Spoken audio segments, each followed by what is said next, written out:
Quando a gente fala em força, a gente tem que pensar que a gente quer recrutar mais fibras, ou recrutar células que não estão ativas, né, que sofreram alguma lesão.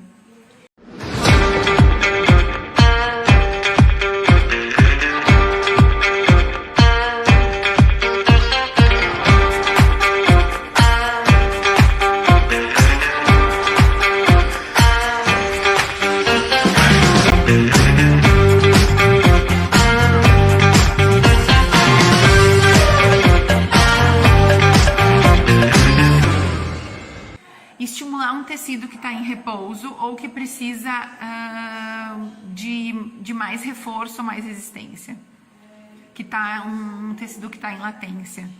E também, às vezes, é um tecido que recebe informação do sistema nervoso central para não contrair, que é a inibição muscular.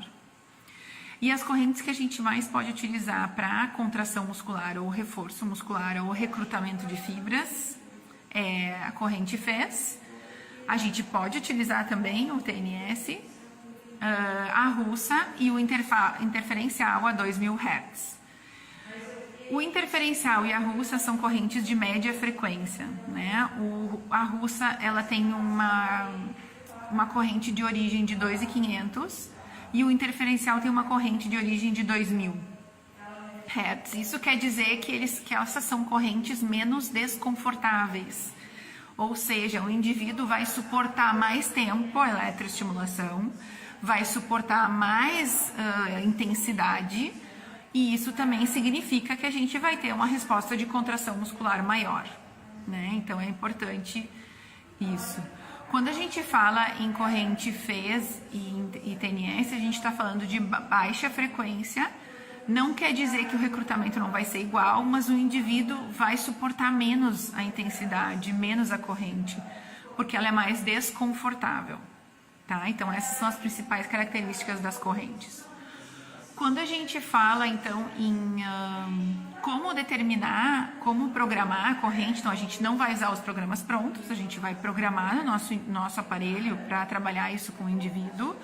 A gente vai utilizar em diversas patologias, que pode ser déficit de força por alguma lesão, pode ser inibição muscular por alguma lesão, assim como pode ser um atleta que precisa de mais força em menos tempo, né? Então, de vez de ir na academia por 3 semanas, ele quer treinar em todos os dias em uma semana.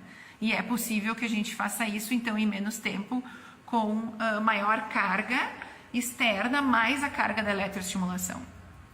Também a gente pode utilizar a eletroestimulação para recrutar fibras em pacientes que têm lesão medular, que têm lesão nervosa periférica ou central, e também para adicionar novas fibras, tanto de força como resistência. Quando a gente pensa em força muscular, estimulação elétrica, recrutamento de fibras, a gente vai pensar que quanto maior a gente tem que pensar que quanto mais eu quero recrutar fibras, maior precisa ser a estimulação. Nesse caso, então, quanto maior a frequência, maior a quantidade de fibras que vão ser recrutadas. Então, frequência alta. Quando eu penso em pacientes ou indivíduos que não têm dor, que não têm lesão aguda, que não são idosos e não são crianças, a gente vai pensar em largura de pulso maior, porque isso vai fazer maior recrutamento, mas também vai causar um pouco mais de desconforto. Então, a gente pensa em frequência alta, com pulso alto, para recrutar mais fibras, ganhar mais força e diminuir a inibição muscular.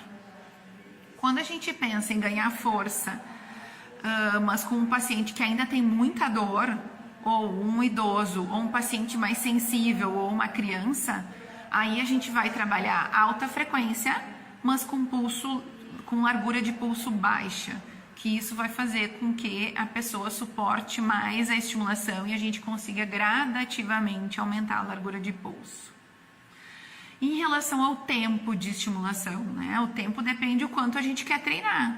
A gente quer treinar 5 minutos, meia hora, 40 minutos, a gente quer levar esse indivíduo à fadiga, a gente quer só adicionar fibras, a gente quer ganhar massa, a gente quer ganhar resistência, né? Então isso é que vai determinar o tempo de treinamento e o intervalo entre os treinamentos, né? Então que a gente tem o tempo de estimulação, o tempo de repouso, Quanto maior o tempo de estimulação, mais a gente vai treinar resistência. Quanto menor o tempo de estimulação e as repetições, mas com uma frequência maior, a gente vai ganhar mais massa.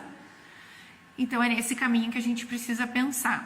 Então, eu posso, para tudo isso que eu falei, para toda essa programação no aparelho, para todos esses objetivos, usar o interferencial de 2000 Hz, usar o TENS, com 250 de frequência, né, de frequência de origem, né, de corrente de origem, e posso usar o FES. Mas claro que e a russa. Mas claro que entre essas 4 correntes, aquela que é menos desconfortável para o meu paciente ou para o meu indivíduo é a russa e o interferencial. Por isso que eles acabam tendo mais resultado nos trabalhos e com os indivíduos, porque eles suportam mais a intensidade. Então, a gente falou da programação dos aparelhos e a gente não falou da intensidade, né, para força.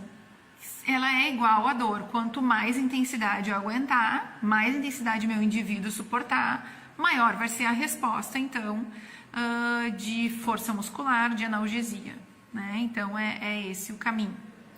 Quando a gente fala em ciência, a gente sabe que existe muitos trabalhos mostrando que isso funciona, né? Que existe resposta à estimulação elétrica, principalmente para indivíduos que têm lesão, que têm deficiência muscular, mas atualmente a gente sabe também que tem muitos trabalhos mostrando que o reforço muscular com a carga também funciona, também vai funcionar para recrutamento de fibras e força muscular em indivíduos que não têm lesão, né? Então a gente sabe disso também.